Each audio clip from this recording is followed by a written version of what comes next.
तो फ्रेंड्स, आज हम लोग देखेंगे पीक डिटेक्टर, है ना। पीक डिटेक्टर क्या होता है? किसी भी स्क्वायर वेव फॉर्म का या किसी भी रेक्टेंगुलर वेव फॉर्म का अगर आप पीक डिटेक्ट करना चाहते हैं उसको बोलते हैं पीक डिटेक्टर। क्यों? क्योंकि जैसे ट्रायंगुलर वेव फॉर्म है, स्क्वायर वेव फॉर्म है या अलग तरह का जो वेव फॉर्म है, शॉर्ट टूथ वेव फॉर्म है, इसमें आउटपुट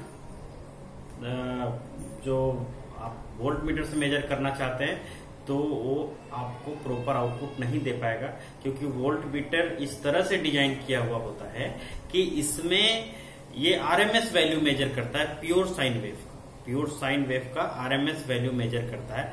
तो आप वोल्ट मीटर में जो आउटपुट आपको मिलता है वो प्योर साइन वेव के हिसाब से आउटपुट मिलता है। अगर आप वोल्ट मीटर से ट्रायंगुलर वेव का, स्क्वायर वेव का मेजर करना चाहेंगे तो आपको आउटपुट सही नहीं मिलेगा। तो उसके लिए आपको क्या चाहिए? अगर स्क्वायर वेव फॉर्म है या कोई भी वेव फॉर्म है तो आपको पीक डिटेक्टर मिल जाए तो आपको पता चल जाएगा कि उसका पीक वैल्यू क्या है। बस प्लस पीक माइनस पीक अगर आपको पता चल जाए तो ये square wave form, short tooth wave form, triangular wave form, उसका आप मेजरमेंट कर सकते हैं। क्योंकि मैक्सिमम वोल्टेज पता हो गया, आप खुद ही ड्रॉ कर सकते हैं। ओके, सो इसका सर्किट क्या होता है ये देखते हैं सबसे पहले, है ना। पीक डिटेक्टर,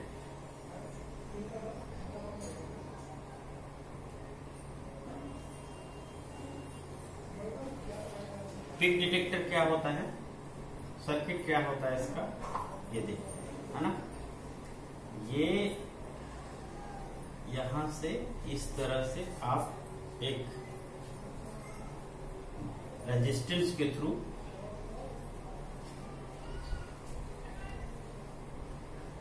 नेगेटिव फीडबैक आप दे दीजिए इसमें सर्किट, है ना। और यहां थोड़ा सा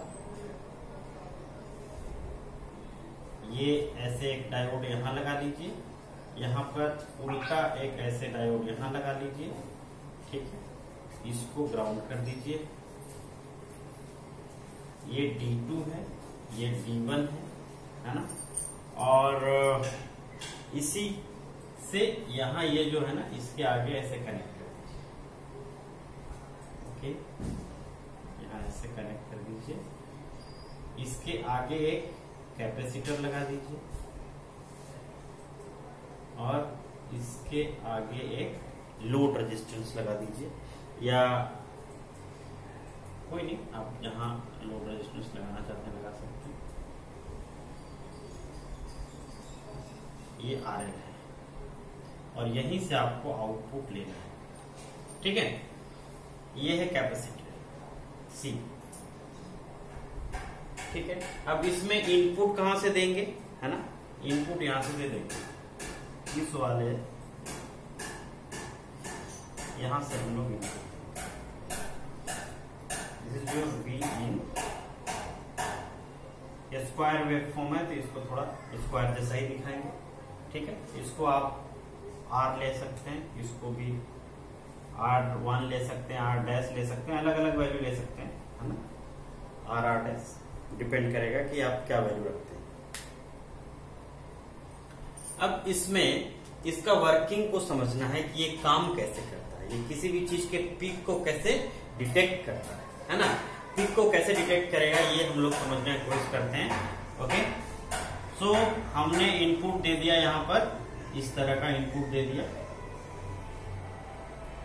ऐसे, है ना। यहां इनपुट दे दिया हमने,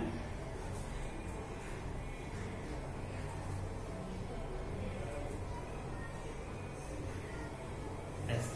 ये T है और ये V इन है और ये पीक वैल्यू है और ये माइनस पीक है,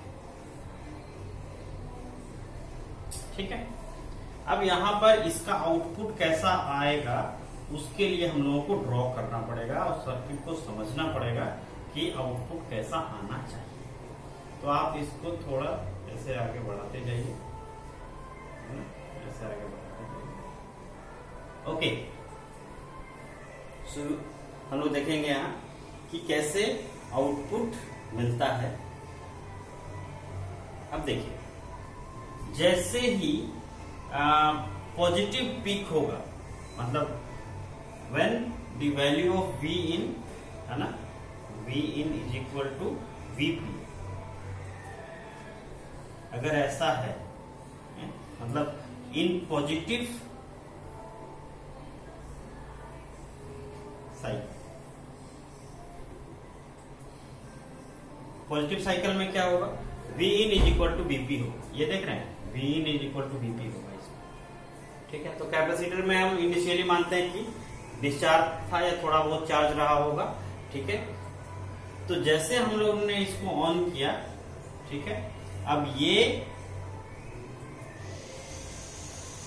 पॉजिटिव है तो आउटपुट भी यहाँ पॉजिटिव आएगा, क्योंकि यहाँ नॉन इन्वर्टिंग वाले में दे रहे हैं हम लोग इनपुट, तो नॉन इन्वर्टिंग में इनपुट दे रहे हैं तो यहाँ पर अच्छा खासा पॉजिटिव आउटपुट आएगा। 1 प्लस RF/R1, है ना, इस तरह से ये वोल्टेज फॉलोअर की तरह है। तो जो हम लोग वीन देंगे वो यहाँ पर आउटपुट मिलेगा। जैसे ये ऑन होगा तो ये वोल्टेज फॉलोअर की तरह काम करने लगेगा और आउटपुट जो यहाँ दिखने लगेगा इधर, ये V0 की तरफ दिखेगा। तो जो इनिशियली लेटर सपोज ये चार्ज नहीं था तो ये तुरंत चार्ज हो गया, है ना, VP तक चला गया, लेटर सपोज ये VP तक चार्ज हो गया। ठीक है, क्योंकि जैसे यहां पर पॉजिटिव आया और ये निगेटिव आया तो ये एक फॉरवर्ड बायस रेजिस्टेंस से RD से डायोड रेजिस्टेंस से हट गया होगा, और ये बहुत छोटा रेजिस्टेंस होता है RD, है ना, डायोड रेजिस्टेंस है, इसका वैल्यू 100 ओम या 50 ओम के आसपास रहता है। It is very very small resistance. ठीक है, तो इसका जो चार्जिंग टाइम हुआ, है ना, चार्जिंग टाइम, है ना, TC will be equal to RD into C। ये इधर तो ये तो रिवर्स बायस ही हो गया, है ना, ये रिवर्स बायस हो गया, लेकिन ये हो गया फॉरवर्ड बायस। तो ये यहां इसके थ्रू चार्ज होगा ये, और charging time RD into C होगा। C आपको पता है बहुत छोटा होता है, माइक्रोफैराड में होता है। RD का वैल्यू भी 100 ओम या 50 ओम है, तो it will be very very small, it will be very very small, है ना। यूं कह सकते हैं कि इसका जो क्राइटेरिया होना चाहिए, it should be less than T/10। T क्या है, time period of this waveform, है ना, जो इनपुट वेवफॉर्म है उसका टाइम पीरियड को हम लोग T कहते हैं। तो ये प्रॉपर फंक्शनिंग के लिए कंडीशन भी है कि जो चार्जिंग टाइम कांस्टेंट होना चाहिए इसका RD into C, it should be less than T/10। ठीक है, अब ये फटाफट चार्ज हो गया, यहां पहुंच गया VP पर। दूसरा जब सेकंड कंडीशन आएगा, है ना, जब निगेटिव साइकिल आएगा, है ना, इन निगेटिव साइकिल क्या होगा, V in will be equal to minus V in will be equal to minus VP। ये देख रहे हैं, ये होगा V माइनस VP। अब यहां पर क्या होगा कि ये जो डायोड होगा, यहां पर जो डायोड है ना, दिस डायोड